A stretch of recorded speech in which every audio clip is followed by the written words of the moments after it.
गुरु के वचन साधु की संगत अजर अमर घर पाया। कहें कबीर सुनो हो गोरख, मैं सबको तत्व लखाया। हे गोरखनाथ जी, जब कोई सृष्टि नहीं थी तब मैं अनामी लोक में था। जब मैं अकेला रहता था तब पृथ्वी भी नहीं थी। तब से मेरी टोपी जाती। जब ब्रह्मा, आप और आपके गुरु मचंद्रनाथ आदि सब प्राणियों के शरीर बनाने वाला पैदा भी नहीं हुआ था, तब से मैंने टीका लगा रखा है। अर्थात मैं तब से सत्पुरुष युग में ही हूँ। सतयुग, त्रेतायुग, द्वापर तथा कलयुग, ये चारों युग तो मेरे सामने असंख्य बार खत्म हो चुके हैं। हमने सतगुरु वचन में रहकर अजर अमर घर सतलोक को पाया। हे नाथ जी, पूर्ण गुरु से उपदेश लेकर आजीवन गुरु वचन में चलते हुए पूर्ण परमात्मा का ध्यान सुमिरन करके इस अजर अमर सतलोक में जाकर जन्म मरण रूपी अति दुखमय संकट से बच सकते हैं। अरे कबीर, तू छोटा सा बालक और ज्ञान देता है गोरखनाथ को। तेरी आयु क्या है? सबसे बड़ा मूर्ख वो है जो मेरी आयु पूछता है, और आप मुझे बालक बता रहे हैं। जो पूछे सोए बावरा, क्या है उम्र हमारी? असंख्य युग प्रलय गई, तब का ब्रह्मचारी, कोटि निरंजन हो गए परलोक सिधारी। हम तो सदा महबूब हैं, स्वयं ब्रह्मचारी। अरबों तो ब्रह्मा गए, 49 कोटि कन्हैया। 7 कोटि शंभु गए, मोरी एक नहीं लैया। कोटि नारद हो गए, मोहम्मद से जाए। देवतन की गिनती नहीं है, क्या सृष्टि विचारी। नहीं बूढ़ा नहीं बालक, ना ही कोई भाट भिखारी। कहें कबीर सुन हो गोरख, यह है उम्र हमारी। असंख्य युग प्रलय में चले गए, तब का मैं अमर हूँ। करोड़ ब्रह्म भगवान मृत्यु को प्राप्त होकर पुनर्जन्म प्राप्त कर चुके हैं।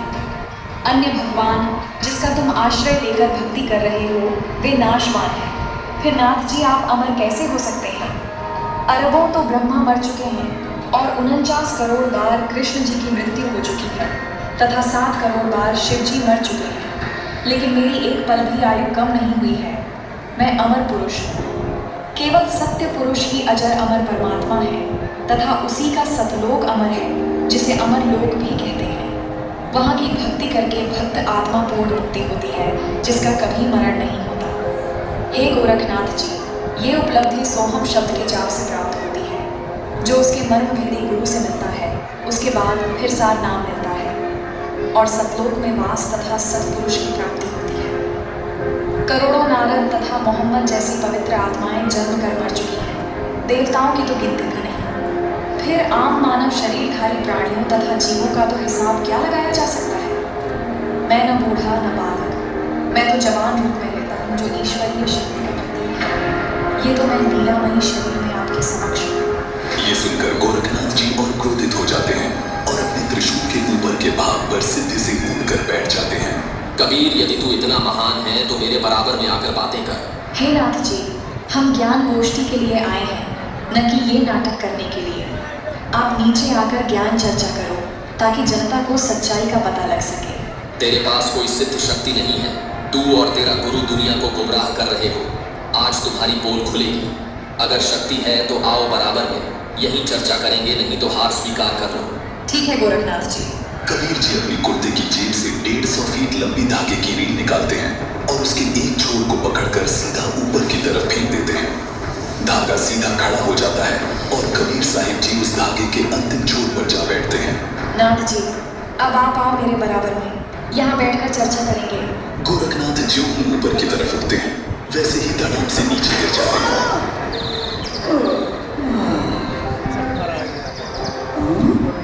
हे कबीर जी, कृपया नीचे आ जाइए और अपने दास पर दया करके अपना परिचय दीजिए। आप कौन शक्ति हैं और किस लोक से आए हैं?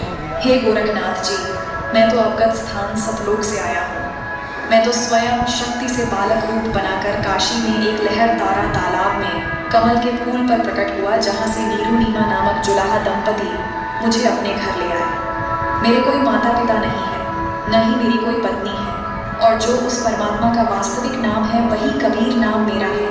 आपका ज्योति स्वरूप, जिसे आप अलख निरंजन कहते हो, वो ब्रह्म भी मेरा ही जाप करता है। मैं सतनाम का जाप करने वाले साधक को प्राप्त होता हूँ। मेरा शरीर हाड़ चाम का बना हुआ नहीं है।